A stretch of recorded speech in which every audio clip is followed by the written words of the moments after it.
से ना अक्सर खवातीन जाने अनजाने में ऐसी गलतियां किए जा रही होती हैं और इस तरह के टाइम कंज्यूमिंग तौर तरीकों को अपना के बैठी होती हैं कि बिला वजह खुद को थका रही होती हैं, खुद की दुश्मन बन के बैठी होती हैं और उनके काम खत्म होने का नाम ही नहीं लेते हैं।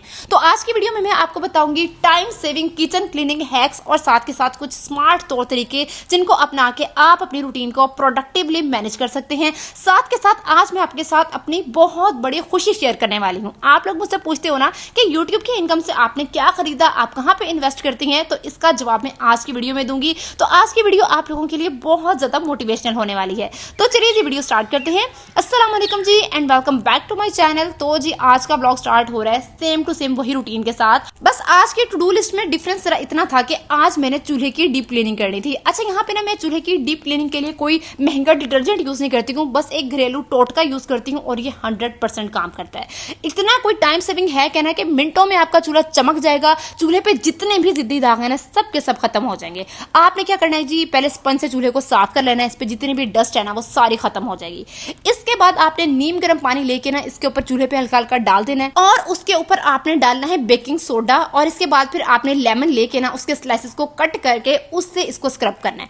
आपके चूल्हे पे जितने भी हार्ड से हार्ड स्टेन होंगे ना, यकीन कर रहे हो किस तरह सॉफ्ट होंगे और सॉफ्ट होने के बाद मिनटों में खत्म हो जाएंगे और आपका चूल्हा जो है ना वो एकदम स्टेन फ्री हो जाएगा। अब अक्सर लोग क्या करते हैं भाई, छुरी की नोक से खुरचना शुरू कर देते हैं। उससे यह है कि चूल्हे पे स्क्रैच पड़ जाते हैं और वो स्क्रैच बाद में इतने कोई बुरे लगते हैं ना, चूल्हे की जो चमक दमक है ना वो सब खत्म हो जाती है। यहाँ पे मैं कोई भी महंगा क्लीनिंग डिटर्जेंट बिल्कुल भी यूज नहीं करती हूँ, सिर्फ ये टोटका आजमाती हूँ और यकीन करें कि मेरा चूल्हा मिनटों में चमक जाता है। ये टोटका बताने का मकसद सिर्फ और सिर्फ ये है कि हम में से ना अक्सर खवातीन ये गलतियां किए जा रही होती हैं कि जो जद्दी पुश्ती तौर तरीके चलते आ रहे होते हैं ना कि भाई मेरी नानी अम्मी मेरी दादी अम्मी इस तरह से करती थी, मैंने भी उसी तरह से करना है। मेरी नानी अम्मी मेरी दादी अम्मी जो है वो मसाले को कुंडी में कूटती थी, मैंने ब्लेंडर में नहीं करना, मैंने चॉपर में नहीं करना, क्योंकि वो कुंडी में करती थी मैंने भी कुंडी में करना है। मुझे घंटा लग रहा है, मुझे 2 घंटे लग रहे हैं। वो फलां टोटका आजमाती थी, फलां प्रोसीजर को फॉलो करती थी, उसमें उनको 2 घंटे लगते थे, लेकिन भाई रिजल्ट उसी में नजर आता था। भाई आजकल दुनिया चांद पे पहुंच गई है, इतने शॉर्टकट तरीके आ गए हैं, रिजल्ट आपको वैसा ही मिलेगा, लेकिन तरीके इतने कुछ शॉर्टकट आ गए हैं। आप जो एडवांस प्रोसीजर है उसको फॉलो किया करें, अपनी जिंदगी को आसान खुद बनाया करें। ये जो पहला दौर था वो गुजर चुका है, तब साइंस भी इतनी एडवांस नहीं थी, ना लोग इतने एडवांस थे, ना लोगों की सोच इतनी अपग्रेड थी। प्लीज प्लीज खुद को बदलें, खुद को अपडेट करें, टाइम सेविंग हैक्स को तौर तरीकों को अपनाया करें और अपनी जिंदगी को खुद आसान बनाएं। अच्छा इसके बाद मैंने सोचा कि लगे हाथों अवन की डीप क्लीनिंग भी कर लेती हूँ। अच्छा यहाँ पे एक और टोटका मेरे हाथ लगा है। पहले जो मैं टोटका करती थी ना उसमें मुझे थोड़ा सा ज्यादा टाइम लगता था। अब मैंने एक और टोटका देखा कि आपने जो है स्प्रे करना है विनेगर का अवन के अंदर, उसके बाद आपने माइक्रोवेव फ्रेंडली कोई भी बोल लेना है। मैंने शीशे का बोल लिया, उसमें पानी डाल के ना माइक्रोवेव अवन को चला देना है। माइक्रोवेव अवन में ये जितने भी स्टेन्स लगे होते हैं ना, सालन गर्म करने की वजह से ये जो छींटे इधर उधर लग जाते हैं ना, जब हम विनेगर का स्प्रे करने के बाद पानी बोल में रख के अवन में चलाएंगे ना तो यकीन करेंगे जितने भी हार्ड स्टेन्स है ना एकदम लूज हो जाएंगे। इसके बाद जब आप किसी भी नीम गिले कपड़े से इसको साफ करेंगे ना तो ये सारे स्टेन्स गायब हो जाएंगे और मिनटों सेकंडों के अंदर आपका अवन चमक जाएगा।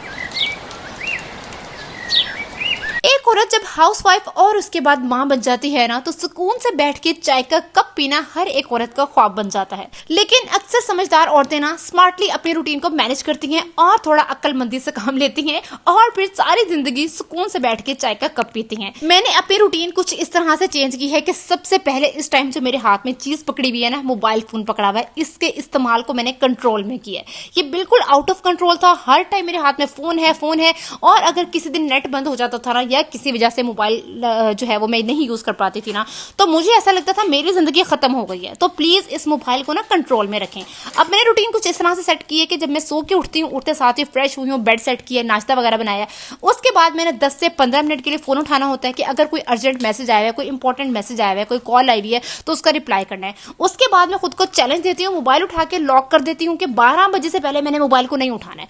हम खवातीन क्या करती हैं कि थोड़ा सा भी टाइम मिलता है ना फटाफट मोबाइल उठा के उसको चाटना शुरू कर देती हैं। इससे टाइम बहुत ज्यादा वेस्ट होता है, क्योंकि आप लोग भी मेरे इस बात से एग्री करोगे कि एक दफा मोबाइल को उठा के रील्स को स्क्रॉल करना शुरू करो, उसके बाद घंटा 1.5 घंटा कहाँ गुजर जाता है इसका पता ही नहीं चलता है।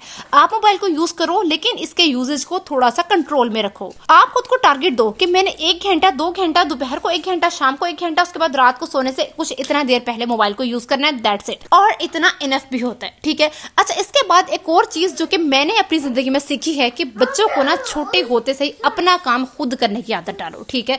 अब अक्सर लोग ना बच्चों को बहुत ज्यादा सर पे सवार कर लेते हैं कि भाई बच्चे पढ़ के आए हैं, उनको नहीं हमने कोई भी काम कहना, बच्चे भाई थके हुए आए हैं, उनसे कोई काम भी नहीं करवाना। देखिए बच्चों को ना छोटे होते से आदत डालें कि आपने अपनी जिम्मेदारी खुद उठानी है, आपने अपने जूते उठा के शू रैक पे खुद रखने हैं, धोने वाले कपड़े आपने खुद उठा के लॉन्ड्री बास्केट में रख के आने हैं, आपके जो धोने वाले बर्तन हैं उनको आपने खुद उठा के सिंक में रख के आना है। और जब आप छोटे होते से बच्चों को इन चीजों की आदत डालते हो ना, तो फिर ये चीजें बच्चों की जिंदगी का हिस्सा बन जाती हैं और फिर ये काम बच्चों को काम नहीं लगता है। अब मेरा बेटा माशाल्लाह 3.25 साल का है और मैंने उसको अभी से आदत डाली है। वो बाहर से आता है, अपने जब शूज चेंज करता है ना, तो शूज को उठा के खुद अपने शू रैक पे रखता है। जब कोई खाना खा के हटता है, अपने बर्तन खुद उठाता है और जाके सिंक में रख के आता है। माशाल्लाह माशाल्लाह। जब रात को बेड पे आता है, बेड को सीधा करता है, तकिए सीधे करता है और डायपर निकाल के तकिए के पास रखता है और फिर लेट के फीडर पीना शुरू कर देता है। माशाल्लाह माशाल्लाह। बस जाहिर देखने में तो ये काम बहुत छोटे छोटे लगते हैं, लेकिन जब आप इन कामों को डिवाइड करते हो ना, तो आपका बोझ हल्का होना शुरू हो जाता है, आपकी फ्रस्ट्रेशन कम होने लगती है और फिर तब जाके आपको टाइम मिलता है कि आप सुकून से बैठ के चाय का कप पी सको। अब जी मैं आपसे शेयर करने वाली हूँ अपनी जिंदगी की बहुत बड़ी खुशी। अच्छा, जब मैंने YouTube चैनल स्टार्ट किया था ना, तब से मैं सोच रही थी कि जिस दिन मेरी YouTube की इनकम आएगी और इस इनकम से जो भी मैं खरीदूंगी ना, तो उसके बाद मैं वीडियो में इस तरह बोलूंगी, वीडियो में उस तरह बोलूंगी, मैं वीडियो में इस तरह से अपनी खुशी को जाहिर करूंगी। लेकिन अब जाके जब मैंने वो चीज़ खरीद ली है तो मुझे समझ ही नहीं आ रही मैंने क्या बोलना है, मुझे वो सब कुछ भूल गया जो कुछ मैंने बोलना था। लेकिन डिस्क्लेमर कि मैं यहाँ पे कोई शौकी मारने नहीं आई हूँ कि भाई ये देखिए मैंने लैपटॉप खरीद लिया है। मैं आप लोगों को मोटिवेशन देने आई हूँ। मेरा छोटे होते से ख्वाब था कि मैं ब्रांड न्यू लैपटॉप खरीदूं और आज मैंने खुद के पैसों से यूट्यूब से कमाई हुई हार्ड अर्न मनी से खुद के लिए लैपटॉप खरीदा है।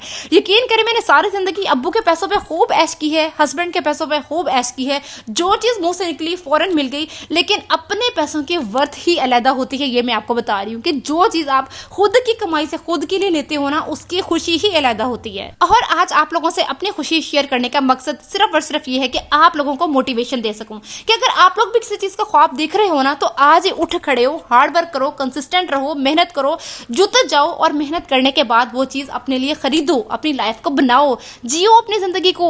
देखिए जिंदगी तो सबको मिली है और सब अपनी जिंदगी गुजार भी रहे हैं और एक ना एक दिन गुजार के चले भी जाएंगे, लेकिन जिंदगी को जीना हर एक की बस की बात नहीं होती है। आप किसी डिजाइनर का ड्रेस खरीदना चाहते हो, आप शैनल का बैग लेना चाहते हो, गुची का परफ्यूम लेना चाहते हो ना, तो इसके लिए आपको खुद ही हार्डवर्क करना पड़ेगा। आपके हस्बैंड की जिम्मेदारी नहीं है कि आपकी ये शिश्के पूरे करे, आपके हस्बैंड की जिम्मेदारी है आपकी जरूरियात पूरी करना, घर के खर्चे उठाना। ये जो आपकी एक्स्ट्रा ख्वाहिशात है ना, इनको आपने खुद ही पूरा करना है और ये बैठे बिठाए पूरी नहीं होंगी। आसमान से मनोसलवा नहीं उतर के आएगा आपके लिए, आपको उठना पड़ेगा, अपने कंफर्ट जोन से बाहर निकलना पड़ेगा, हार्डवर्क करना पड़ेगा, पसीना बहाना पड़ेगा और फिर जाके आपने अपनी लाइफ में जिस चीज के ख्वाब देखे है ना, उसको अचीव कर सकोगे इंशाल्लाह ताला। तो ये खुशी मैंने सिर्फ और सिर्फ मोटिवेशन के लिए शेयर की है कि जो स्मॉल यूट्यूबर्स है ना, मेरे ऑडियंस में बहुत ज्यादा स्मॉल यूट्यूबर्स हैं, तो ये आप सबकी मोटिवेशन के लिए मैंने वीडियो शेयर की है कि आज मैंने अपनी खुशी अचीव की है और आप लोग भी कंसिस्टेंट रहो, हार्डवर्क करते रहो और फिर देखना इंशाल्लाह ताला एक ना एक दिन आप लोग भी अपनी खुशी को अचीव कर सकोगे, अपने ड्रीम्स को अचीव कर सकोगे। अच्छा, साथ के साथ एक और चीज आप लोगों के साथ शेयर करती हूँ कि जब मैंने ये लैपटॉप लिया ना, तो सेम टू सेम लैपटॉप मेरे अब्बू ने भी अपने लिए लिया और जब लैपटॉप अब्बू ने अपने लिए लिया ना, तो मुझे इस चीज की बहुत खुशी हुई कि अगर इंसान अपनी जवानी में कोई ख्वाब अपना पूरा नहीं कर पाता ना, तो जिस उम्र में अल्लाह पाक आपको नवाजे ना, उसी उम्र में आपके जो जो ख्वाब रह गए हैं ना, आप खुला के पूरा किया करो। हर उम्र में अपनी जिंदगी को जिया करो। ये मत सोचो कि भाई मेरी उम्र गुजर गई है, अब मैंने जिंदगी में कुछ नहीं खरीदना, अब मुझे कुछ लेने की जरूरत नहीं है। भाई नहीं, अल्लाह ने आपको दिया है, खुला के अल्लाह ने आपको दिया है, बेतहाशा दिया है, तो आप वैसे खुला के अपने ऊपर खर्च करो। तो जी मेरी यूट्यूब की जितनी भी इनकम आई है, मैंने उससे कुछ भी नहीं खरीदा था, जमा करती गई और जमा कर करके आज मैंने ये लैपटॉप खरीदा है और अपनी खुशी आप लोगों के साथ शेयर कर रही हूँ। इसी खुशी के साथ खत्म होती है आज की वीडियो। मिलते हैं नई वीडियो में, तब तक के लिए मुझे इजाजत। अल्लाह हाफिज।